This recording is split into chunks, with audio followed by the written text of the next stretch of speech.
Hey you guys, welcome back to my kitchen here at My Table of Three. Today I am thrilled to be participating in yet another collaboration, and one of the fun ones too, all about the 12 days of Christmas. So Ashley over at CNC Farms is hosting a great collaboration, and it is the 12 days of Christmas. There are going to be multiple videos a day. I know at least 2, maybe more. So I hope you'll check out all the information below in the description so you can follow along each day and see all the wonderful cookie recipes. Today I have decided to share one of our favorites here in the Busey house. It is a Chewy molasses cookie. It's kind of an old-fashioned cookie. It's not my personal recipe. It's one you can find on the back of the Grandma's Molasses. But it is amazing. You will not be disappointed. If you like all the flavors of Christmas, you can find it all wrapped up in this cookie. So let's get in the kitchen and start making the Chewy molasses cookies. I'm going to bake a few for today and show you how I put them in the freezer so I can bake them a little bit closer to Christmas. All right, we got everything together here, all our ingredients, and we are going to start mixing up these molasses cookies. The first thing we're going to do is cream together our shortening. So I'm going to put that. It is 3/4 of a cup.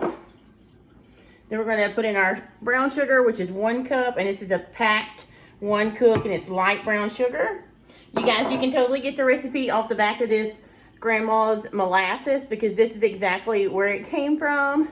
It's still on the back there, so if you get this brand, you should be able to find it on the back, but I'll also try and link to it below.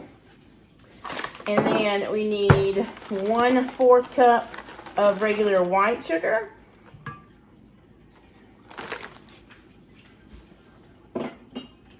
And our molasses, which is also 1/4 of a cup. And we're just going to cream our shortening and all these sweeteners together.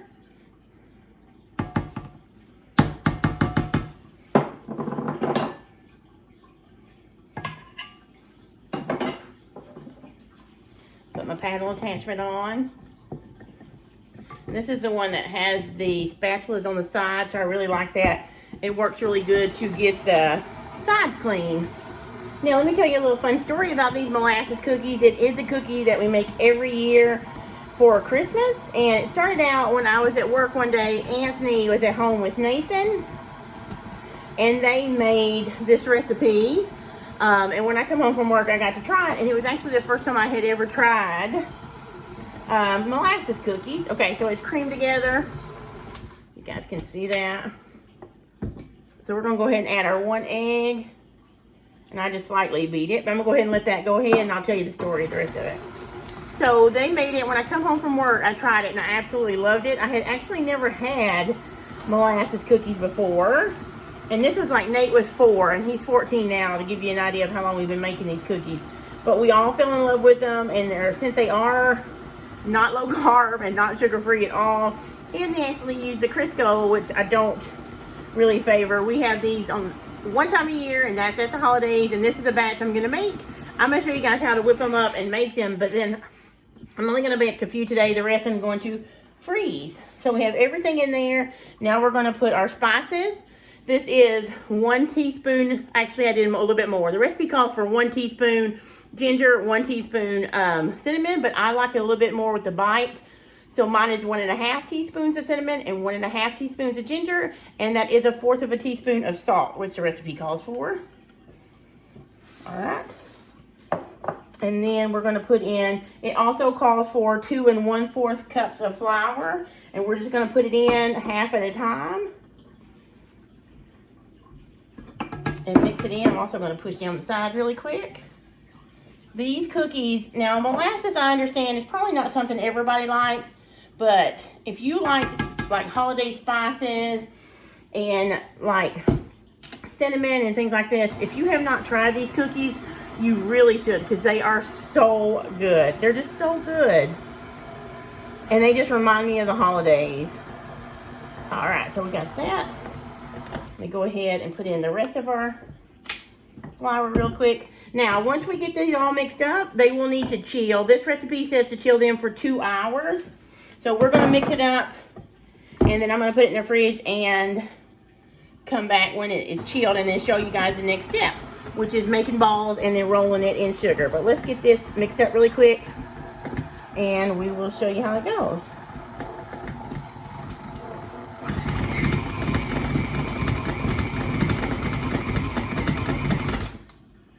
And that's it, just like that. And it is a really thick dough, you guys. So it's gonna be a really dry, thick looking dough, as you can see. Yep, so I'm gonna go ahead and get this cleaned up, and I'm gonna put it in the refrigerator, and it's gonna chill for 2 hours, and then we'll be back together and we'll get this ready to bake. So out of the fridge we come, and back into the mixing bowl. One thing I forgot to do is to put in the baking soda. Very important in cookies. This is what I just wanted to tell you guys. I wanted to show you. I could have just done it and not come back, but I wanted to show you my mistake, because how I caught myself is I looked over the recipe that I have laying here, and I realized that I was checking it off in my mind, and I realized, oh wait, I didn't get 2 teaspoons of baking soda. So 2 teaspoons of baking soda are now in our dough, and we're gonna mix them up until it's thoroughly combined, and then we're gonna go back in the fridge, and I am just putting it in this bowl with the lid because I need my mixer to do some more cookies for my freezer, and we'll be back because now it is all, this time for real, we're ready to go in. This time it is really going into the refrigerator because the baking soda is there. We actually probably almost had a catastrophe, but yay for checking your recipe twice. All right, dough's been in the, not in the oven, obviously, in the refrigerator for 2 hours. Now we're gonna use this cookie scoop, and we are gonna make balls, roll them, and I have washed my hands. You can use gloves if you want to, but I wash my hands. And I've got just some plain white grain, like cane sugar here.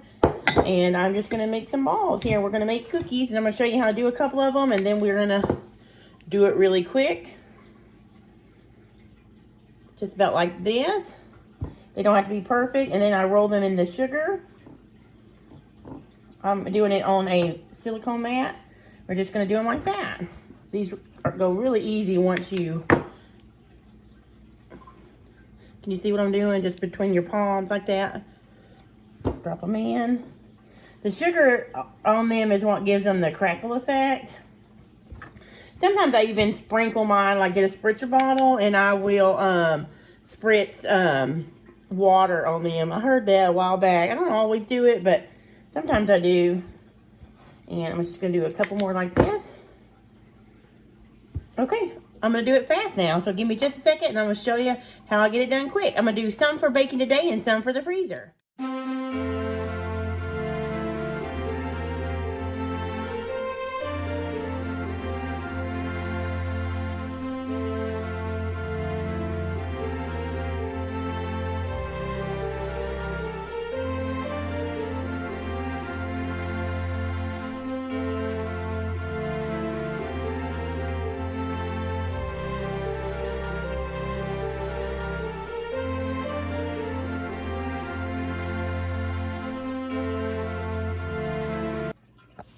So we finished. You saw me roll out these. These are going in the freezer, so I went ahead and rolled them. I rolled them in sugar. I don't know if that was a good idea or not. I think the last time I froze them, I did not roll them in sugar until afterwards, but we're going to try it out. You know, if I need to, I can always roll it again after they thaw.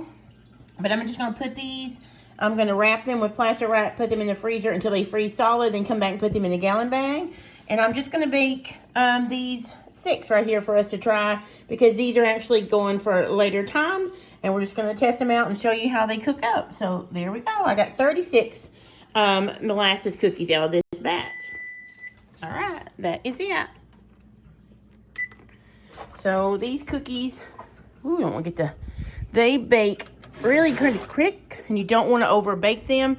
These are going to be really soft and yummy on the inside, and they're going to be crinkly and kind of crunchy around the edges and the inside. So I baked them at 350 degrees for 9 minutes, and you can see how beautiful the crinkles come out. And now they need to sit on this tray for about 5 minutes to cool a little bit before you transfer them to a wire rack. So I'll come back and show you what they look like when we're ready to taste them. All right, quick look at the ones I froze. I just put them in this reusable Ziploc bag. You see them, I let them freeze solid, then I divided them up. I put the cooking instructions here, and I'll actually put a clear piece of tape over this to hold it down. Now that will go in the freezer, and I'll be ready to cook those later. All right, you guys, they are ready to eat. You can see, let me see if I can get them to show you how beautiful they are. I showed you how they are on the tray. They have now cooled. You can pick them up. You see the crinkle there. And I was going to show you how they look. They are soft and chewy on the middle. Oh, they just smell so good. They're making my mouth water just smelling them. They're soft and chewy, or soft and supple in the middle, and they're chewy on the outside. My son's on the other side of the camera. You want to get one?